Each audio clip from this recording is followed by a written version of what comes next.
Welcome to Anbarasi kitchen. எல்லாருக்கும் வணக்கம். இன்னைக்கு அன்பரசி கிச்சன்ல நம்ம என்ன ரெசிபி செய்ய போறோம்னா பிரெட் மலாய் ரோல் செய்ய போறோம். இந்த பிரெட் மலாய் ரோல் எப்படி செய்யறதுன்னு பார்க்கலாம் வாங்க.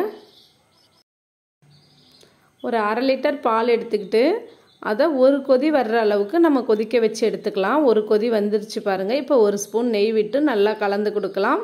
அடுத்தது ஒரு 1/4 கப் பால் பவுடரை கொஞ்சம் கொஞ்சமாக சேர்த்து கட்டிப்படாமல் கலரி கொடுக்கலாம். கொஞ்சம் கொஞ்சமாக நம்ம எடுத்து வச்சுருந்த எல்லா பால் பவுடரையும் சேர்த்துட்டோம். நல்லா மிக்ஸ் பண்ணி விட்டுட்ருக்கோம். அடுத்து இது கூட கொஞ்சம் முந்திரியும் கொஞ்சம் பாதாமும் பவுடர் பண்ணி வச்சுருக்கேன். அதையும் இது கூட சேர்த்துடலாம். நீங்கள் எவ்வளோ வேணாலும் சேர்த்துக்கலாம். உங்கள்கிட்ட எந்த அளவுக்கு நட்ஸ் இருக்கோ அந்த அளவுக்கு சேர்த்துக்கலாம். இதுக்கு அளவு கிடையாது. அதே மாதிரி ஒரு 1/4 கப் சர்க்கரை எடுத்து சேர்த்துருக்கேன். சர்க்கரையும் உங்களோட இனிப்பு அளவு தான் எடுத்துக்கணும். சர்க்கரைக்கெல்லாம் அளவு கிடையாது. மேக்ஸிமம் நான் 1/4 கப்பு போட்டிருக்கேன். பால் நல்லா கொதித்து சுண்டி வந்துட்டுருக்கு. இந்த ஸ்டேஜில் கொஞ்சம் ஏலக்காய் சேர்த்துக்கலாம்.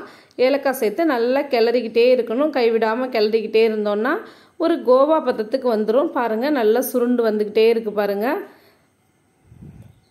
அருமையாக பாத்திரத்தில் ஒட்டாமல் அப்படியே கோவா சுருண்டு வந்துருச்சு. இதை எடுத்து நம்ம தனியாக ஆற வச்சு வச்சிடலாம்.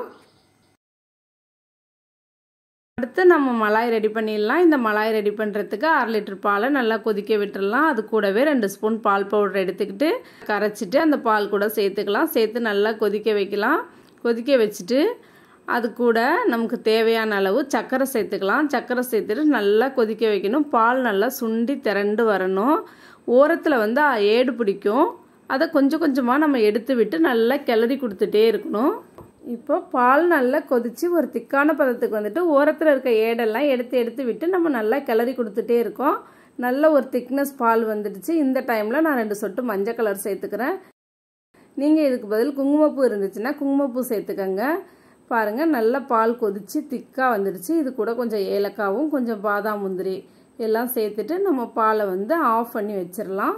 இப்போ பாலையும் ரெடி பண்ணி வச்சுட்டோம். அடுத்தது ப்ரெட்டை எப்படி ரெடி பண்ணுறதுன்னு பார்க்கலாம் வாங்க. அடுத்து நம்ம வந்து ப்ரெட்டை ரெடி பண்ணிடலாம்.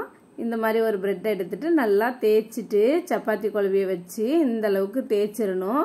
அதுக்கப்புறம் நம்ம ரெடி பண்ணி வச்சுருக்க கோவாவை எடுத்து ஒரு நீல வாக்கில் அப்படியே உருட்டிட்டு அதுக்கு நடுவில் வச்சு ரோல் பண்ணிவிட்டு ஓரத்தை நல்லா ஒட்டிடலாம். அவ்வளவுதான், ரோல் ரெடி ஆயிடுச்சு. ரெடி பண்ணி வச்சுருக்க ரோல் எல்லாத்தையும் ஒரு பிளேட்டில் நமக்கு பிடிச்ச டிசைனில் அடுக்கிக்கலாம். அடுக்கிக்கிட்டு நம்ம செஞ்சு வச்சுருக்க மலாய் வந்து இது மேலே ஃபுல்லாக ஊற்றிடலாம். பாருங்கள், இந்த அளவுக்கு நல்லா நனைகிற அளவுக்கு ஊற்றிட்டு மீதம் இருக்கிறது எல்லாமும் ஃபுல்லாகவே நம்ம செஞ்சு வச்சுருக்கிறத ஊற்றிட்டு அடுத்தது நம்ம பாதாம் முந்திரி எல்லாம் கட் பண்ணி வச்சுருக்கோம் இல்லையா, அது எல்லா நட்ஸும் இது மேலே கொஞ்சம் தூவிடலாம். அவ்வளவுதான், பிரெட் மலாய் ரோல் ரெடி ஆயிடுச்சு பாருங்கள். உங்களுக்கு பிடிச்சிருந்துச்சுன்னா மறக்காமல் சப்ஸ்கிரைப் பண்ணுங்கள். கூடவே பக்கத்தில் இருக்க பெல் பட்டனை கிளிக் பண்ணுங்கள், லைக் பண்ணுங்கள், ஷேர் பண்ணுங்கள். நன்றி, வணக்கம்.